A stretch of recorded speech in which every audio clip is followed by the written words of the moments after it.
Nothing fails like prayer.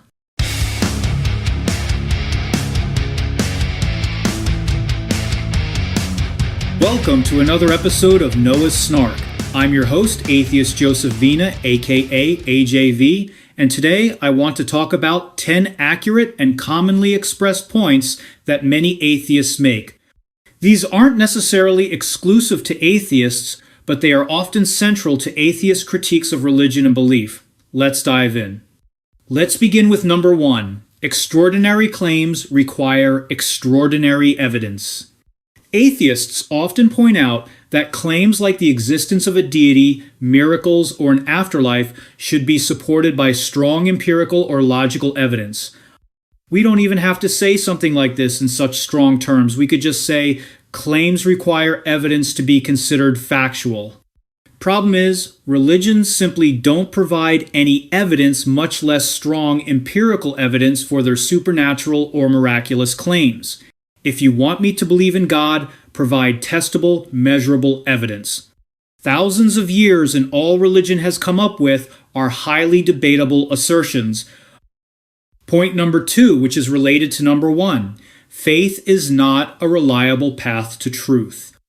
Believing something without evidence, if we consider that to be the definition of faith, and I do, can lead to false conclusions just as easily as it can lead to truth, which makes it an unreliable epistemological tool. You believe that's God talking to you? Where is the evidence, dear believer? Is it your feelings, your intuition? That's exactly what Satan wants you to think.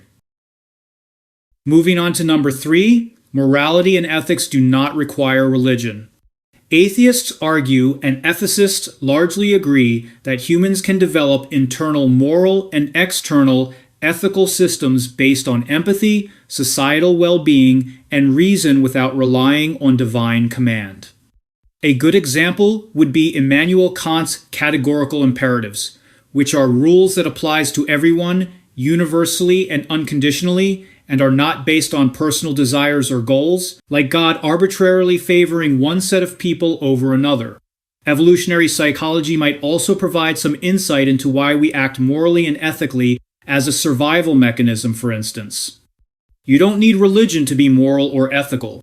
As atheists are fond of saying, if what's keeping you from acting immorally or unethically are the dictates of your God, you are not a good person.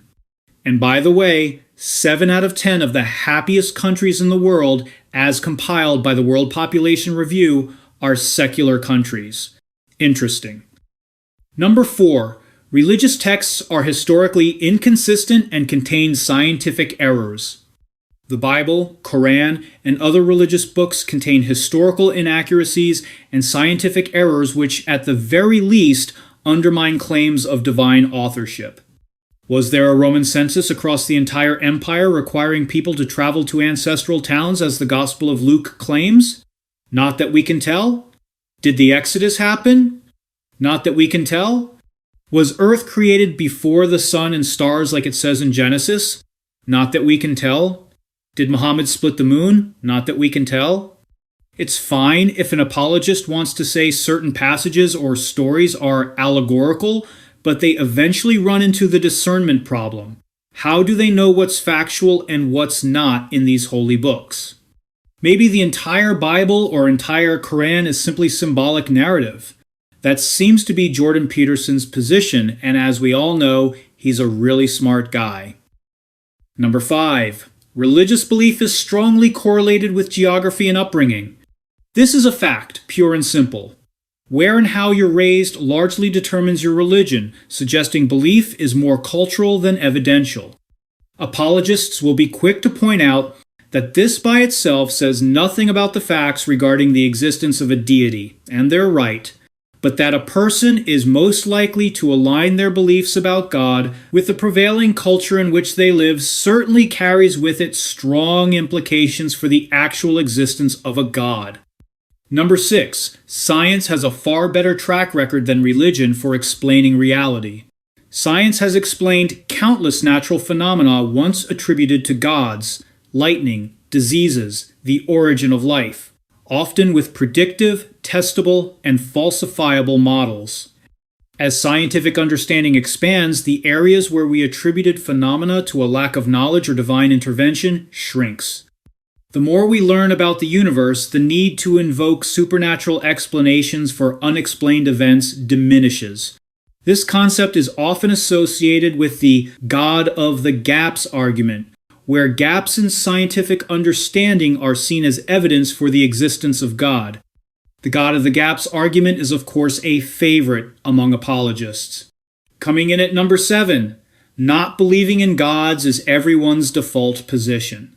This is described as the null hypothesis in epistemology, disbelieving an assertion until sufficient evidence is provided. Children aren't born believing in any gods, they learn religion later. Although it would be unethical to conduct such an experiment, if children were to be raised without any exposure to religion, I think it might be possible for a child to come up with supernatural explanations for any given phenomenon, especially if they're also not exposed to science. But I highly doubt their formulations of the supernatural would resemble anything close to the theologies as we understand them today. Apologists like to say that a knowledge of God's existence is written on our hearts, or that God's morals are written on our hearts. Maybe that's true, but where's that evidence? Nowhere. Number 8. There are thousands of gods humans have believed in, and most believers reject all but one. Atheists often point out that religious believers are already atheistic toward most gods. For example, Zeus, Thor, Ra, which highlights how arbitrary beliefs can be. Now, I've heard other atheists say they hate this line, except that the assertion provides non-believers with an important epistemological weapon. How so? When a believer says to a non-believer, the non-believer can't disprove the existence of God, we respond that yes, we can, and proceed to ask the believer to disprove the existence of Zeus, after which we'll use their method to disprove the existence of their God. They never ever try to disprove the existence of Zeus, and worse, the point of asking them to do it is always lost on them. Moving on to number 9, hell is a morally indefensible concept. Eternal punishment for finite crimes or mere disbelief is unjust by any reasonable ethical standard and often serves more as a tool of psychological control than divine justice. Apologists will say to this that we can't argue with God's morality since it's God after all, which is an admission that the believer does not have a system of morality with which to judge God's actions by. And I think that's fine as long as it's admitted to. But they can't admit they're agnostic about God's morality or they're taking God's morality on non-evidential faith. No, they have to think anything God does is good or it seems their entire faith will collapse. I don't think that would necessarily be true, but it would probably weaken one's faith at least a little bit. Number 10, prayer doesn't work beyond placebo. Controlled studies consistently show no measurable effect of prayer on healing or real-world outcomes when compared to chance. It's simply a fact, but it's like going to a tarot card reader for most believers. They're biased towards the hits and they completely ignore the misses. Believing prayers are successful beyond mere chance is confirmation bias at its worst. As atheists like to say, in terms of taking meaningful action, nothing fails like prayer. And there you have it, 10 accurate things atheists say. Thank you for listening. I'm AJV for Noah's Snark. Until next time, let the evidence guide you and wonder inspire you.